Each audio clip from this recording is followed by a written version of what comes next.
So, everyone knows that I love Richard Curtis, or they don't. But anyway, it's true. I do.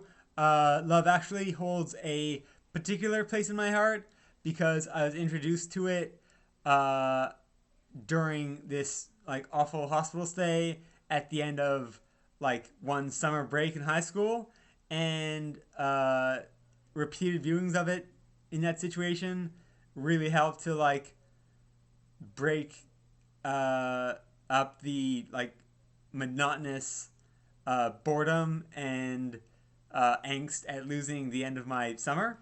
And for that reason, it really does feel like a summer movie to me. Like I didn't even know that it was a Christmas movie when like my mother brought it in for the first time.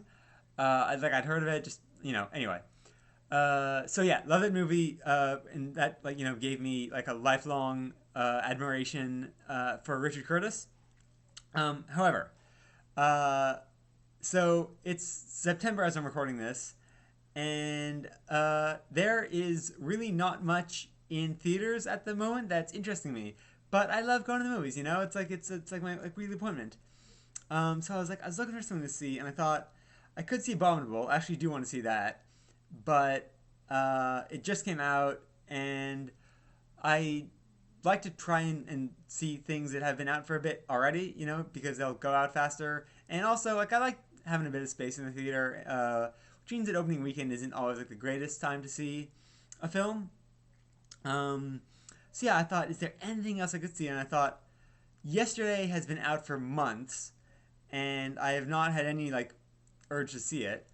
Um, but I thought, you know what? It's only playing at like one theater in the city. I should give it a chance before it goes out. It could be like a nice little comedy anyway. And as I was buying my tickets on the way to the cinema, I realized that it was written by Richard Curtis, and I thought, oh man, yes, this is destined.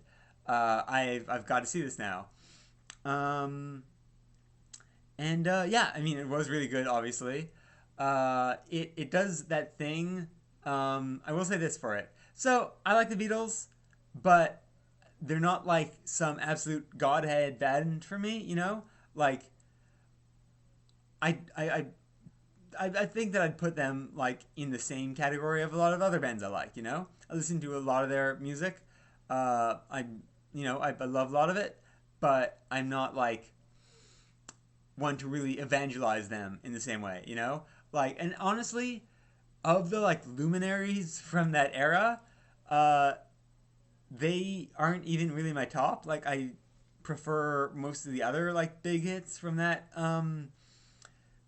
sort of like sub genre of like 60s British pop. Like, I mean, the Who were like one of my favorite bands of in high school. They probably still are. Um, because the Stones have been around uh, so much longer, I think that they probably have like more music I love, and also their personas like resonated with me more. Their whole like that kind of swagger, like piratical style or whatever. The like outlaw alternative to like the Fab Four. Um, I mean, because yeah, they produce like much more music over the last like 5 decades or whatever, which means that they have more songs that I love. I don't know what the ratio is for me, like in contrast to that of the Beatles. Love to uh, apathy or whatever.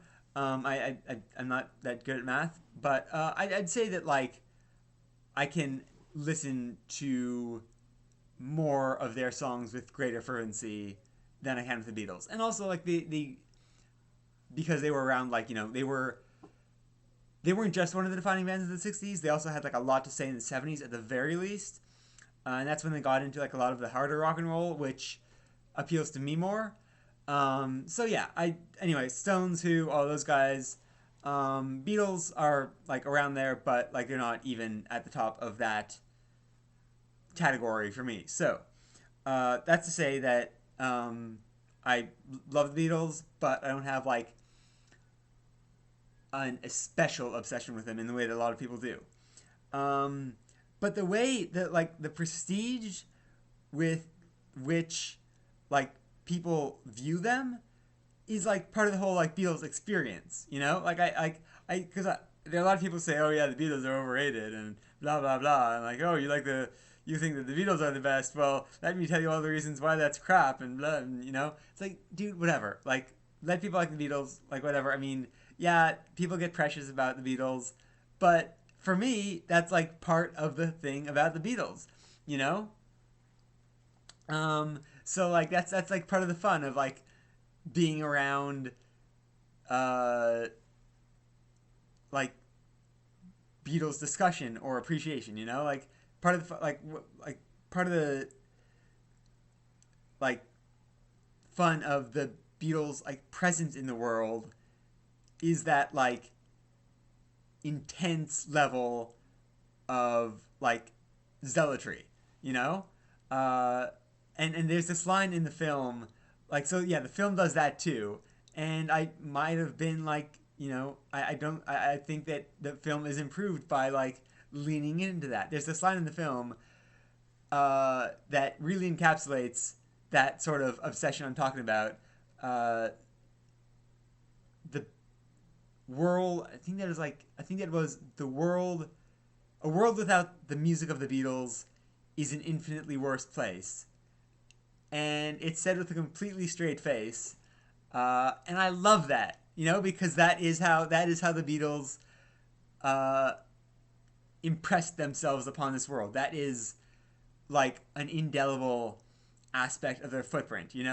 Like when you like step on like damp soil with like a Nike shoe or whatever, there's a little swish in it, and there are little treads. When the Beatles stepped on the damp soil of the world, uh, they left an impression, but instead of like a swish and like some like treads or whatever, they left a bunch of people who said stuff like a world without the Beatles would be an infinitely worse place. You know what I mean? So yeah, I love the fact that they leaned into that part of it.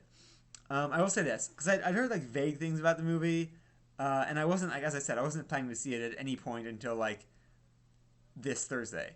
So like I wasn't like people talked about it and I didn't care about spoilers or whatever because I had no plan to see it. And someone said, "Oh yeah, well so I'm gonna spoil it now, but this movie's been out for like the entire summer and it's September now, so no worries." Um, yeah, so someone said, "Oh yeah," I vaguely remembered that someone said that like one of the Beatles was in it at the end, and for some reason I thought that the Beatle in question was George Harrison, and I was expecting that, but no, it was John Lennon. And I thought, wow, that really guy really looks like John Lennon. He can't be anyone famous, can he? Um, I looked it up, and it was the shiny dude from Once Upon a Time. And then I realized, wait, so yeah, I mean, all right, I recognize him from that show. He was like, I loved Rumpelstiltskin in that show. He was, you know what?